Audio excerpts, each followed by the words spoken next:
देख रहे हैं इन डार्क राजकुमार के साथ। तो चलिए बढ़ते हैं आज की कहानी की ओर।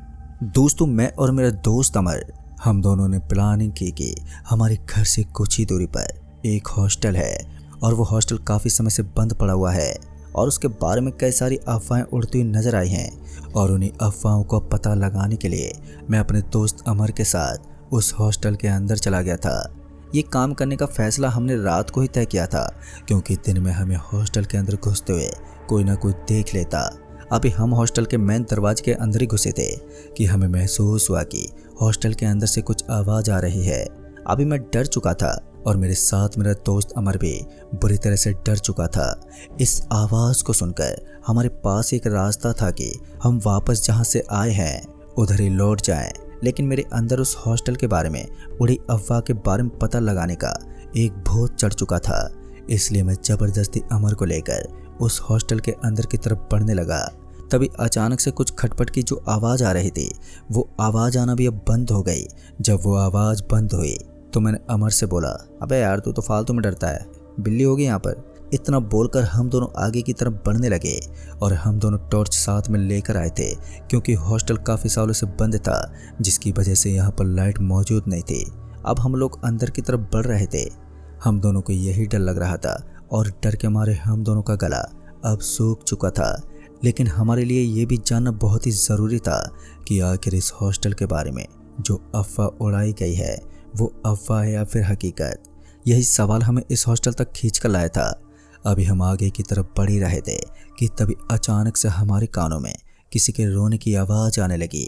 और जब ये आवाज़ मेरे कानों में गई तो मैंने अपने साथ चल रहे अमर से पूछा, भाई अमर, ऐसा नहीं लग रहा है जैसे कोई हॉस्टल के कमरे में रो रहा हो? इसको सुनकर अमर की हालत ख़राब हो गई।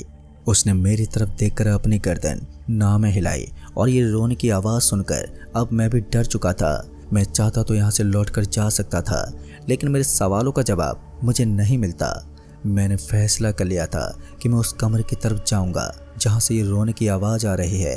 और ये आवाज़ पता तो चल रही थी कि कौन से कमरे से असल में ये आवाज़ आ रही थी, लेकिन जैसे जैसे हम लोग आगे की तरफ बढ़ते हुए जा रहे थे तो वैसे वैसे ये आवाज़ हल्की हल्की तेज होती चली गई।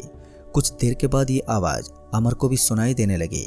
अमर ने मेरी तरफ गर्दन घुमाकर मुझे बताया कि हाँ यार, तू सही कह रहा था, किसी के रोने की आवाज़ तो आ रही है। ये आवाज़ को सुनकर अमर भी अब डर चुका था और उसने मुझसे बोला कि चलो यार, अब हम यहाँ से लौट जाते हैं, हमें पता चल चुका है कि इस हॉस्टल के अंदर कुछ ना कुछ गड़बड़ है। इतना बोलकर अमर ने मेरा हाथ पकड़ा और मुझे लेकर अपने साथ बाहर की तरफ बढ़ने लगा। तभी मैंने अमर का हाथ अपने हाथ से छुड़ाया और वापस से अंदर की तरफ बढ़ने लगा। तभी मैंने बोला, आज हम ऐसे हार मान के नहीं जा सकते, आज हम लोग पता लगा कर ही रहेंगे कि आखिर इस हॉस्टल के अंदर है क्या। इतना सुनकर वापस से अमर मेरी तरफ बढ़ने लगा और अमर मेरा सबसे अच्छा दोस्त था और यही वजह थी कि यहाँ से वो मुझे अकेला छोड़कर नहीं जाएगा। लेकिन उसने अपनी दोस्ती के खातिर मुझे अकेला नहीं छोड़ा। वो वापस से मेरे पास आकर खड़ा हो गया और हम दोनों वापस से अंदर की तरफ बढ़ने लगे। अभी हम रूम नंबर 14 के पास ही पहुँचे थे, जिसके अंदर से रोने की आवाज़ आ रही थी। आपकी जानकारी के लिए बता दें कि हॉस्टल में अगल बगल में ही कमरे होते हैं। जैसे हम लोग रूम नंबर 14 के बगल में पहुंचे तो उसके अंदर से रोने की आवाज़ आ रही थी। मैंने बाहर से दरवाजे को नॉक किया तो जो अंदर से रोने की आवाज़ आ रही थी वो आवाज़ आना बंद हो गई थी। मैंने तेज आवाज़ से चिल्लाते हुए बोला, कौन है भाई अंदर? और मेरी ये आवाज़ पूरे हॉस्टल में गूंज चुकी थी और मुझे मेरे बगल में अमर खड़ा हुआ ऐसे घूर रहा था मानो जैसे मैंने अमर के परिवार वालों से ऐसे चिल्लाकर बात कर ली हो। मेरे कस के चिल्लाने के बावजूद अंदर से कोई आवाज़ ही नहीं आई और अब तो वो रोने की आवाज़ भी बंद हो गई थी। मुझे लगा था ये मेरा वहम होगा, तो मैंने मेरे बगल में खड़े अमर की तरफ गर्दन घुमाकर पूछा, भाई यही कमरा था ना जिससे रोने की आवाज़ आ रही थी? इतना सुनकर अमर ने कहा, हाँ यार, शायद कमरा तो यही था। अमर की ये बात सुनकर वापस से मैंने चिल्लाकर पूछा, कौन है भाई कमरे के अंदर, जवाब दो। अब मैं इस कमरे के आगे की तरफ बढ़ने वाला था, क्योंकि मुझे इतना तो समझ में आ गया था कि इस कमरे में कुछ नहीं है और जो किसी लड़की की रोने की आवाज़ आ रही थी वो इस कमरे से नहीं बल्कि कोई और कमरे से आ रही थी। कमरा इतने अगल बगल में पड़ता था इसलिए हमें पता नहीं चल पा रहा था। अभी हम कुछ दूर आगे बढ़े ही थे कि वापस से रूम नंबर 14 से रोने की आवाज़ आने लगी और अब की बार ये आवाज़ और भी तेज़ी से आ रही थी। इस आवाज़ को सुनकर हम दोनों डर चुके थे तो हम वापस से पीछे मुड़े और जाकर उसी रूम नंबर 14 के सामने खड़े हो गए। अमर बुरी तरह से डर रहा था और डर के मारे अमर के हाथ पैर के रोंगटे भी खड़े हो गए थे। लेकिन मैं वापस से रूम नंबर 14 के सामने आया और आकर एक सवाल पूछा, आप हो कौन? इतना सुनकर अंदर से जो रोने की आवाज़ आ रही थी वो कहीं खो सी गई और अंदर से एक आवाज़ आई, श्रुति अग्रवाल। ये आवाज़ किसी लड़की की लग रही थी और जैसे ये आवाज़ हम दोनों के कानों में गई तो हम दोनों ने एक दूसरे का चेहरा देखा और वापस उस दरवाजे की तरफ देखने लगे।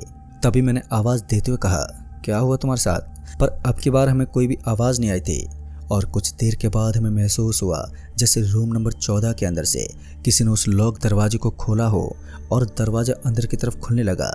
जब अचानक से रूम नंबर 14 का दरवाज़ा खुला तो उसको देखकर हम दोनों एकदम से डर गए और एक दूसरे का चेहरा देखने के बाद फिर वापस उसी दरवाजे की तरफ देखने लगे तो अंदर हमें कुछ भी दिखाई नहीं दिया।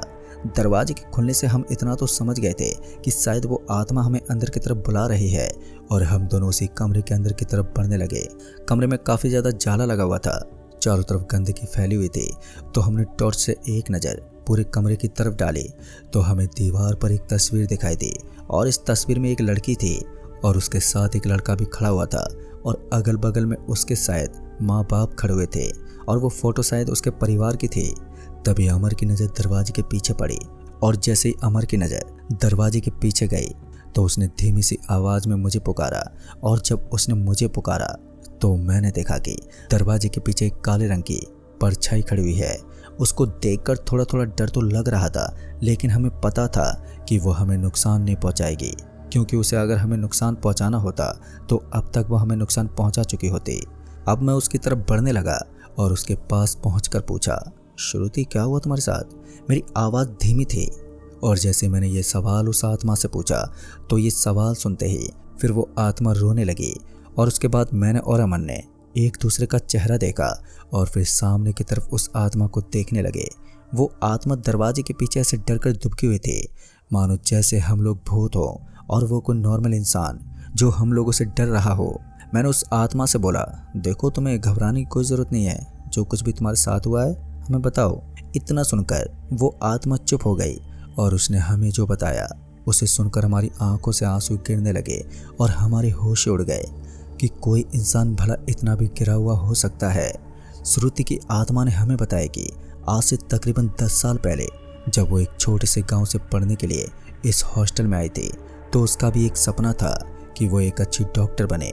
इसी उम्मीद से उसके घर वालों ने इसे इस हॉस्टल में पढ़ने के लिए भेजा था। लेकिन समय के साथ साथ उसके कई सारे दोस्त बन गए और उसी दोस्त में से एक दोस्त राहुल था जो कि श्रुति को पसंद करने लगा था। समय के साथ साथ श्रुति भी राहुल को पसंद करने लगी थी और उन दोनों में प्यार हो गया था। गांव से आई ये लड़की प्यार मोहब्बत के जाल के बारे में नहीं जानती थी। राहुल उसे अपने प्यार के जाल में फंसा रहा था ताकि वो उसका इस्तेमाल कर सके और फिर उसको उसके हाल पर छोड़ दे। दोनों जब एक दूसरे के काफ़ी ज़्यादा करीब आ गए थे तो इसी बीच राहुल ने उसे अपने प्यार का वास्ता देकर उसके साथ गलत काम किया और उसी के चलते श्रुति प्रेग्नेंट हो गई। फिर कुछ समय के बाद श्रुति को ये पता चल गया कि वो प्रेग्नेंट है। श्रुति को कुछ भी समझ में नहीं आ रहा था कि आखिर वो क्या करे। वो जब काफ़ी ज़्यादा परेशान हो गई तो उसने राहुल को फ़ोन लगाया और श्रुति को भरोसा था कि श्रुति का कोई साथ दे ना दे, लेकिन राहुल कभी भी उसे अकेला नहीं छोड़ सकता। श्रुति ने राहुल को फ़ोन लगाकर सारी बातें बताई कि वो प्रेग्नेंट हो गई है और ये बात सुनकर राहुल के भी होश उड़ गए और राहुल ने बोला कि तुम अपना अबॉर्शन करवा लो। श्रुति इस बात के लिए मान गई और तभी श्रुति और राहुल दोनों डॉक्टर के यहाँ पर गए। लेकिन डॉक्टर के यहाँ से श्रुति को पता चला कि अब उसे काफ़ी ज़्यादा देर हो गई है। अगर इसने अबॉर्शन करवाया तो उसकी जान को खतरा है, जिस वजह से श्रुति कभी मां नहीं बन सकती। और ये सुनकर श्रुति के होश उड़ गए। श्रुति ने राहुल से बोला कि तुम मुझसे शादी कर लो, मैं अपने घर वालों को मना लूँगी। लेकिन राहुल ने श्रुति से शादी नहीं की। श्रुति ने राहुल से बहुत मिन्नतें की और श्रुति ने ये तक बोल दिया था कि अगर तुम मुझे नहीं अपनाओगे तो मैं इसी हॉस्टल में फांसी लगाकर अपनी जान दे दूंगी। लेकिन राहुल ने उसे उसके हाल पर छोड़ दिया और वो वहाँ से भाग गया। कुछ समय तक श्रुति ने राहुल के आने का इंतजार किया, राहुल को फ़ोन लगाया, लेकिन कुछ दिनों के बाद राहुल ने अपना नंबर बदल दिया और वो किसी अननोन जगह पर चला गया। जब इन सभी चीज़ों का श्रुति को पता चला तो श्रुति इतना तो समझ गई थी कि राहुल उसे अपनाने वाला नहीं है। राहुल सिर्फ उसका फायदा उठा रहा था और उसकी करने की सजा आज श्रुति को मिली। उसी हॉस्टल में श्रुति ने फांसी लगाकर अपनी जान दे दी और ये खबर पूरे शहर में आग की तरह फैल गई और समय के साथ साथ ये हॉस्टल की बदनामी होने लगी। लेकिन फिर भी हॉस्टल का मैनेजर इस हॉस्टल को चलाने के प्रयास में था। लेकिन इस रूम से रोने की आवाज़ आने की वजह से इस हॉस्टल में जो भी आता था वो कुछ ही दिन के बाद हॉस्टल छोड़कर भाग जाता था और इसी वजह से कुछ समय के बाद इस हॉस्टल को बंद कर दिया गया और जब से अब तक ये हॉस्टल बंद ही है। दोस्तों, मैंने और अमन ने श्रुति को इंसाफ दिलाने का मन बना लिया था और इस काम के लिए हमें सबूत की ज़रूरत थी। लेकिन हमारे पास कोई भी सबूत मौजूद नहीं था जिससे कि हम राहुल को फंसा पाते। श्रुति की आत्मा को तब तक शांति नहीं मिलेगी जब तक कि राहुल की मौत नहीं हो जाएगी और वो आज भी इस इंतज़ार में उसी हॉस्टल में बैठी रो रही है कि आखिर एक ना एक दिन उसे इंसाफ मिलेगा। और उसने राहुल जैसे शख्स पर भरोसा किया जिसने उसे प्यार का झांसा देकर बर्बाद कर दिया। और तब से श्रुति समझ गई कि इस दुनिया में प्यार जैसा कुछ भी नहीं होता। तो दोस्तों, इस कहानी में बस इतना ही। कहानी आपको पसंद आई हो तो वीडियो को लाइक शेयर जरूर कर दें और साथ ही हमें नीचे कमेंट बॉक्स में ज़रूर बताएं। तो मैं आपका दोस्त राजकुमार जल्द ही मिलूंगा ऐसी एक और नई कहानी के साथ। तब तक के लिए बाय एंड टेक केयर।